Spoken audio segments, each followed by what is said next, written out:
Bonjour et bienvenue dans cette deuxième partie du cours Initiation à la programmation dans laquelle on va parler sur l'algorithmique. Dans les deux vidéos précédentes, nous avons parlé en général sur l'informatique comme nous avons introduit la programmation. Si vous voulez regarder les deux vidéos, vous allez trouver leur lien dans la description. Dans cette vidéo, nous allons plutôt nous concentrer sur tout ce qui est algorithmique. Nous allons commencer par donner des définitions. Ensuite, on va parler sur les notations des algorithmes, comment on présente les algorithmes. On va ensuite parler sur la forme générale que prennent les algorithmes. Et à la fin, on va parler sur la notion de variable. Le mot algorithme tire ses origines du mathématicien perse Al-Khwarizmi qui a vécu à l'époque de la dynastie abbasside. On le définit comme étant la description d'un enchaînement de calculs et de tâches élémentaires en vue de la réalisation d'un traitement automatique de données.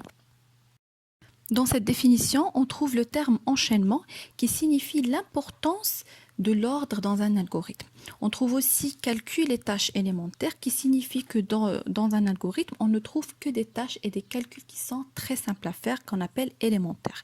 Et à la fin, on dit que le but ultime de la réalisation ou bien la création d'un algorithme, c'est de pouvoir à la fin réaliser un traitement automatique de données. Et d'ailleurs, c'est très logique parce que pourquoi on fait appel à un algorithme? Eh bien, lorsque le traitement manuel des problèmes ou bien des données devient difficile, voire impossible. On peut donner une définition un peu plus technique au terme algorithme qui est une suite d'instructions qui, une fois exécutée correctement, conduit à un résultat donné. Lorsqu'on dit instruction, ça veut dire calcul et tâches élémentaires. Et là, on peut imaginer l'algorithme comme étant une boîte noire qui va recevoir des données de l'extérieur, effectuer un traitement spécifique et à la fin, elle va nous renvoyer ou bien elle va nous produire les résultats souhaités. On a toujours tendance à confondre le terme algorithmique avec le terme algorithme. On vient de voir la définition du terme algorithme. Maintenant, nous allons voir que signifie le terme algorithmique. L'algorithmique, en fait, est la science des algorithmes. Elle s'intéresse à l'art de construire des algorithmes ainsi qu'à caractériser leur validité, leur robustesse, leur réutilisabilité, leur complexité ou leur efficacité. Maintenant qu'on a enlevé l'ambiguïté entre les deux termes algorithme et algorithmique, nous allons vous approcher plus des algorithmes en vous donnant quelques exemples dans la vie quotidienne. Lorsqu'on suit une recette de cuisine pour préparer un repas délicieux, nous sommes en fait en train d'exécuter un algorithme. Et aussi lorsqu'on donne une recette à quelqu'un d'autre, on lui donne en fait un algorithme à exécuter pour préparer ce repas. La même chose lorsqu'on achète un nouvel appareil ou bien un nouveau produit. On fait toujours appel à son catalogue ou bien son manuel d'utilisation. Et lorsqu'on suit les étapes indiquées dans cet appareil, nous sommes en train d'exécuter en fait l'algorithme qui a été prescrit par le producteur. Un troisième exemple d'utilisation d'algorithmes dans notre vie quotidienne, c'est lorsqu'on essaie d'indiquer le chemin à quelqu'un. On essaie de lui indiquer son chemin avec des étapes très simples pour qu'il puisse arriver à sa destination très facilement. Dans cette situation-là, nous sommes en train de construire ou bien de créer un algorithme sans nous rendre compte. Tout ça pour faciliter à la personne d'arriver très facilement à sa destination.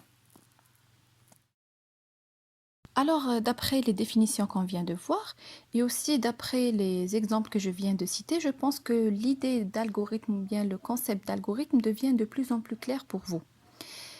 Et je pense aussi que vous commencez à assimiler les différentes caractéristiques d'un algorithme. Donc, dans ce slide-là, je vais essayer de récapituler l'ensemble des caractéristiques d'algorithme. Et je vais commencer par dire qu'un algorithme est d'abord une marche à suivre. C'est une marche dont les opérations sont toutes définies et portent sur des objets qu'on appelle informations. Les opérations sont toutes définies, ça veut dire que lorsqu'on veut écrire n'importe quel algorithme, toutes les opérations qu'on peut utiliser dans cet algorithme sont connues, sont définies. Et aussi, on dit que ces opérations portent sur des objets qu'on appelle informations. Ça, c'est clair parce que pourquoi on fait appel à l'algorithmique, pourquoi on fait appel à la programmation, pourquoi on fait appel à l'informatique, et tout simplement parce qu'on veut traiter des informations ou bien des données. La deuxième caractéristique d'un algorithme, c'est l'ordre d'exécution des opérations. Il doit être défini sans ambiguïté, c'est-à-dire l'ordre de l'exécution des différentes opérations que nous allons effectuer dans l'algorithme doit être défini et respecté. Pourquoi? Pour avoir à la fin le résultat souhaité de cet algorithme. Un algorithme est aussi caractérisé par le fait qu'il soit réputé résoudre de manière certaine un problème ou une classe de problème. Si vous vous rappelez, on a dit que pourquoi on fait appel à des algorithmes ou bien des programmes lorsqu'on a parlé des programmes, de la programmation, tout simplement pour traiter ou bien pour résoudre des problèmes qu'on ne peut pas traiter ou résoudre manuellement. Donc, lorsqu'on fait appel à un algorithme, on doit être sûr que cet algorithme va résoudre ce problème ou bien cette classe de problème. Et la dernière caractéristique d'un algorithme, c'est qu'il s'exprime dans un langage indépendant des langages de programmation. Si vous vous rappelez, lorsqu'on a parlé des programmes, on a dit que parmi les caractéristiques d'un programme, il doit être écrit dans un langage de programmation. Et ce qui fait la différence entre un algorithme et un programme, c'est le fait que le programme soit écrit dans un langage de programmation. Donc, pour l'algorithme, contrairement au programme, il est écrit dans un langage qui est différent des langages de programmation. Maintenant, nous allons parler sur comment on représente les algorithmes. D'une manière générale, on peut représenter un algorithme de deux manières différentes. Soit on utilise l'organigramme qu'on appelle aussi logigramme. Dans ce cas-là, l'algorithme sera représenté en utilisant des formes géométriques. Pour chaque forme, on a une signification bien déterminée. Nous allons découvrir dans la suite du cours chacune des représentations et sa signification. Soit on utilise la représentation par pseudocode. Le pseudocode, c'est un langage qui ressemble un petit peu au langage de programmation, mais qui ne prend pas en compte le problème de syntaxe. Nous allons aussi découvrir au fil de notre avancement dans le cours l'utilisation du pseudocode pour représenter les algorithmes. Dans le reste du cours, nous allons nous concentrer plus sur la représentation par pseudocode, mais ça n'empêche que nous allons à chaque fois rappeler comment représenter par organigramme les différentes instructions. Alors pour utiliser le pseudocode, on doit respecter la structure de base d'un algorithme. Cette structure est divisée en deux grandes parties. La première partie constitue l'entête de l'algorithme.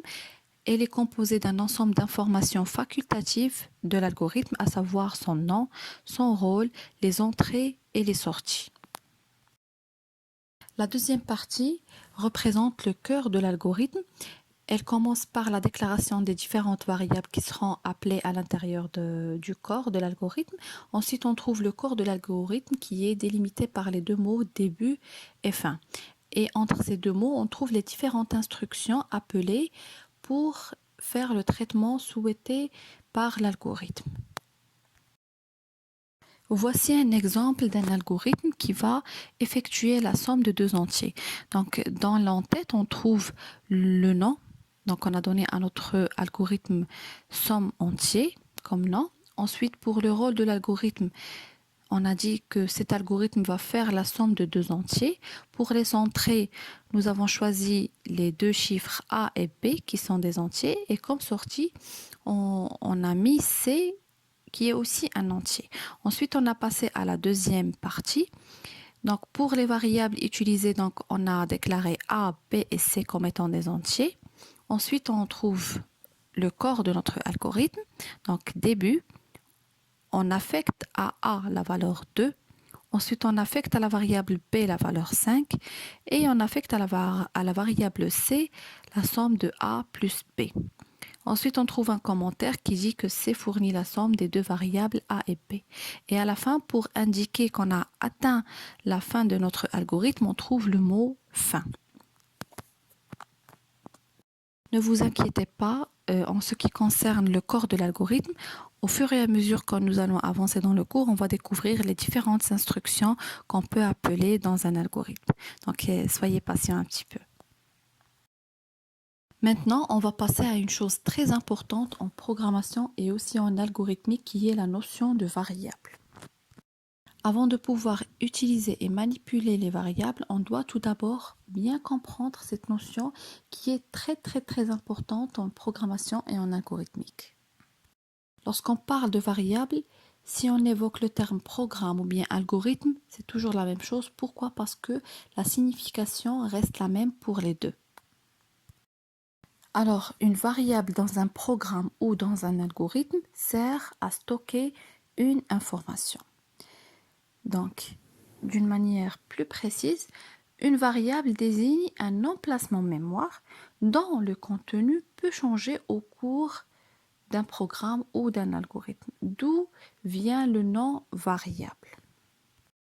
Donc, on peut représenter la variable par une boîte où à l'intérieur, elle porte une information et qui porte aussi une étiquette ou bien un nom. Donc, il ne faut pas confondre entre l'étiquette ou bien le nom de la variable et la valeur qu'elle porte, c'est-à-dire cette donnée qui est à l'intérieur de la boîte. Lorsqu'on a parlé de la structure de base d'un algorithme et on a évoqué la déclaration de variables, il faut savoir que la première chose à faire avant de pouvoir utiliser une variable, c'est de la déclarer. Cette déclaration consiste en fait à créer la boîte et à lui coller une étiquette qui représente le nom de cette variable. Donc, une règle qu'il faut retenir, c'est qu'on ne peut pas utiliser une variable sans l'avoir déclarée au préalable. Il faut commencer par déclarer toutes les variables avant de pouvoir les utiliser à l'intérieur ou bien dans le corps de l'algorithme. Donc, comment on déclare une variable? Eh bien, tout simplement en fournissant deux choses. Tout d'abord, le nom ou bien l'identificateur de cette variable qui représente bien sûr l'étiquette de la boîte. Ensuite, le type de cette variable qui représente normalement la taille de la donnée en mémoire. Pour donner un nom à une variable, normalement, on doit suivre un certain nombre de règles qui dépendent généralement du langage de programmation utilisé. Et on va citer ici les règles les plus communes entre les langages de programmation qu'on doit aussi respecter lorsqu'on écrit un algorithme.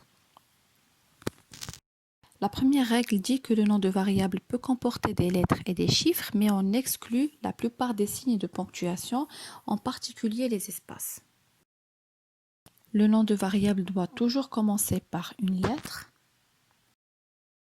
Et le nombre maximal de caractères qui composent le nom d'une variable dépend généralement du langage qu'on utilise. Généralement, on a tendance à utiliser des noms qui sont très courts et significatifs, bien sûr.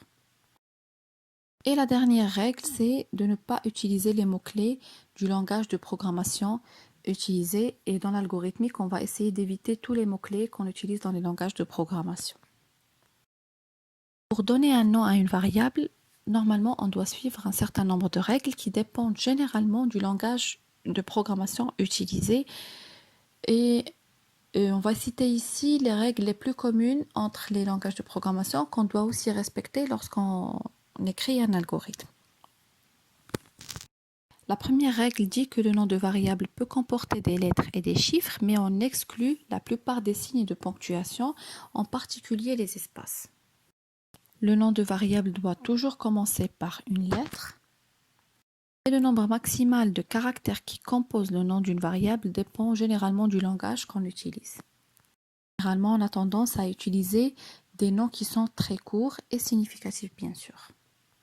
Et la dernière règle, c'est de ne pas utiliser les mots-clés du langage de programmation utilisé. Et dans l'algorithmique, on va essayer d'éviter tous les mots-clés qu'on utilise dans les langages de programmation. On passe maintenant au type de la variable. On a dit normalement que le type de la variable détermine la taille qu'elle va occuper en mémoire. Les types offerts par la plupart des langages de programmation sont soit le type numérique, qui peut être soit en octet, entier ou bien réel, soit le type alphanumérique, qui peut être des caractères ou bien des chaînes de caractères, soit le type booléen, c'est-à-dire le type logique qui signifie soit vrai ou faux. Nous avons devant nous ici un exemple de déclaration de variables. Par exemple, pour déclarer des variables de type entier, on a déclaré ici les variables A, B et C. Et pour leur donner le type entier, on met 2 points, ensuite on écrit entier pour dire que A, B et C sont des variables de type entier. Ensuite, on a déclaré deux variables X et Y de type réel. Et ensuite, on a déclaré la variable OK de type booléen, c'est-à-dire que OK va prendre uniquement deux valeurs qui sont soit vraies ou bien faux. Ensuite, on a déclaré des chaînes de caractères, des variables qui portent le nom ch1 et ch2, deux points chaîne de caractères pour indiquer que les variables ch1 et ch2 sont de type chaîne de caractères. On arrive à la fin de cette deuxième partie. Je vous donne rendez-vous à la prochaine vidéo, là où on va commencer à rédiger des algorithmes. Je vous souhaite très bon courage. Au revoir.